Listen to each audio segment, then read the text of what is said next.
Steve, go ahead. Could you preview your meeting with Ukraine President Zelensky on Friday? You expect to talk about weapons? Is there going to be a package? Interesting meeting going on. Look, I'm very disappointed because Vladimir and I had a very good relationship, probably still do. I don't know why he continues with this war. This war has been so bad for him. He's going into 4 years of a war that should have he should have won that war in 1 week. He's now going to soon be into his 4th year. He's lost 1.5 million soldiers, probably, close. Certainly in terms of wounded and no legs and no arms and all the things that happen in horrible wars. It's a horrible war. That's the biggest thing that's happened since World War II in terms of death. It's bigger than any of them. I settled 8 of them. The biggest is that in terms of death. Incredible. I think India, Pakistan had great potential too. We did a great job of that one. But he's got to really settle this war. And you know, they have long lines waiting for gasoline in Russia right now, right? They have long lines. Who thought that was going to happen? And all of a sudden his economy is going to collapse. And I'd like to see him do well. I mean, I had a very good relationship with Vladimir Putin, but he just doesn't want to end that war. And I think it's making him look very bad. He could end it. He could end it quickly. And I have to tell you, I give credit because who would think that Ukraine could have fought Russia for 4 years to essentially a standstill? Now, there has been some early, you know, before they knew what the hell was happening, because it happened quick. Biden should have never let that happen. That's a war that should have never happened, but it did. But it's not making Russia look good, I will tell you that. Tomahawks in Ukraine? We'll be talking about Ukraine, yeah. I mean, I have the president coming in on Friday, and I know what he has to say. He wants weapons. He would like to have tomahawks. Everyone else wants tomahawks. And we have a lot of tomahawks. Tomahawk is do you need any tomahawks in Argentina? You can cross Moscow, tomahawks. You need them for your opposition, I guess, because see, in this country, they'd use tomahawks for the opposition. I don't do that. I'm much nicer. The Democrats would use them if they had the chance.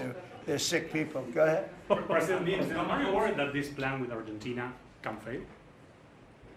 Anything can fail.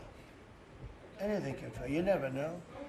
That's why I say Putin should do something about the war, because so far, I mean, it's turned out to be very bad for him. But anything can, so this plan can fail, sure it can fail, but it's got a better chance, I would say, Scott, it's got a better chance of success than failure. And if it's successful, it's an unbelievable success. It can transform your country into greatness. It's got a great chance. We'd like to give it a chance. Anything can fail, but we'd like to give it a chance. And we think, because he's made so much progress, I mean, the work that he's done over the last 4 years is incredible. And it would be a shame to lose that progress. He's very close to having a big success. Mr. President, will you consider removing new restrictions on the press that report at the Pentagon? And have you spoken to Secretary Hegseth about this? I have, yeah. Well, he's finding, I think I can speak for him. I'll let him speak for himself, but I think he finds the press to be very disruptive in terms of world peace and maybe security for our nation. Press is very dishonest. Not you, but the press is very dishonest. You have something to say? Well, I very much appreciate the question, because it was interesting to watch. We had a chance to go along on the historic trip of Middle East peace, which our generation of veterans never dreamed would be possible. So you would think that the Pentagon press corps, of all press corps, would be front and center across the board on wanting to give credit to the president for forging this kind of peace, and instead what they want to talk about is a policy about them, which simply says maybe the policy should look like the White House or other military installations where you have to wear a badge that identifies that you're press, or you can't just roam anywhere you want. It used to be, Mr. President, the press could go anywhere, pretty much anywhere in the Pentagon, the most classified area in the world. Or also that if they sign on to the credentialing, they're not going to try to get soldiers to break the law by giving them classified information. So it's common sense stuff, Mr. President. We're trying to make sure national security is respected, and we're proud of the policy. You know, we have an option here. As you know, the press years ago moved into the White House. It used to be across the street. We could move them. You're lucky I'm president, because we could move them very easily across the street. They used to be there.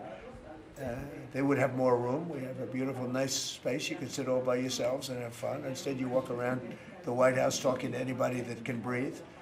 And, you know, but I find that when it comes to war, and now our great Department of War, we have some great people over there, I think it's sort of, it bothers me to have soldiers and even, you know, high-ranking generals walking around with you guys on their sleeve asking them, because they can make a mistake, and a mistake can be tragic. They can do it innocently, too. They can, you know, and they're not press people. They don't really deal with the press, so they're not really necessarily good at it, although I think it's mostly instinctual one way or the other. You're either good at things or you're not. But I could see you being bothered by that. And so you have them in an area, and you treat them fairly, but they're not allowed to go into Much like the somebody's office and sit with them for 10 hours. yes, sir. Yeah, I can understand. Boston Sorry? had some street takeovers that we saw. Are you going to work with or try and work with the mayor of Boston? And then they have a World Cup. They have several World Cup games. I know Argentina knows about World Cups. They have several World Cup games. Could those games move to cities that do work with you? Like We could take them Washington, away. I love the people of Boston. I know the games are sold out, but your mayor is not good. They're worse than her. At least she's intelligent. You know, some are extremely low IQ. Those bother me more. She's intelligent, but she's radical left. And they're taking over parts of Boston. That's a pretty big statement, right? We could get them back in about 2 seconds. All she has to do is call us. We'll go in and take them back. But she's afraid to because she thinks it's bad politically. She could take them back, too. The Boston police are great. I mean, I know them. They love me.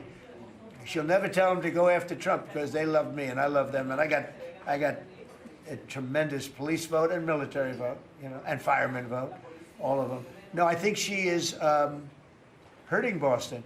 The answer is yes. If somebody is doing a bad job, and if I feel there's unsafe conditions, I would call Johnny, the head of FIFA, who's phenomenal, and I would say, let's move it to another location. And he would do that. He wouldn't love to do it, but he'd do it. Very easily he'd do it. And this is the right time to do it.